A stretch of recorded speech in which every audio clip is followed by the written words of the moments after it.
د افغانستان اسلامي امارت کرنې اوبه لګولو او مالدارۍ سرفرز وزیر الحاج مولوي عطاالله عمري د یو پلاوي په مشرۍ هلمند ته سفر وکړ. د هلمند ولایت کرنې ریاست مسؤلین ویل د سفر څخه موخه د اسلامي امارت تر واکمنۍ وړاندې د توزیع شویو اماراتي ځمکو د تثبیت، تشخیص او تصفیې اړوند پر بېلابېلو موضوعاتو بحثونه وو چې په پایله کې ورته درې کمیټه رامنځته کړه. د کرنې ریاست مدیر سید رفیع الله کلام وایي د کمیټې به په ګډه د یادو ځمکو د تثبیت، تشخیص او تصفیې پروسه عملاً روانه کړي ترڅو د یادو توزیع شویو ځمکو جزئیات، مشخصات، کیفیت، ارزښت او بېلابېل موارد بررسي کړي او بشپړ راپور یې تر چمتو کېدو وروسته د کرنې وزارت مقام سره شریک کړي چې له هغه وروسته به هغه اجرات ترسره کیږي چې د یادو ځمکو د اجاره ورکولو د قانون سره سم تنظیمیږي. نو تاثیر خو خود لري ان شاء الله، ځکه د وزیر په کچه چې یو څوک ولایت ته سفر کوي نو هغه تر ډیره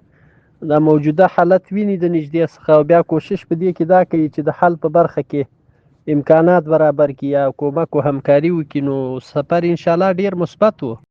دا په داس حال کې دی چې د اسلامي امارت په بیا ځلې واکمنېدو سره هلمند کې په زیاته کچه ځمکې له غصب څخه راګرځول شوي دي.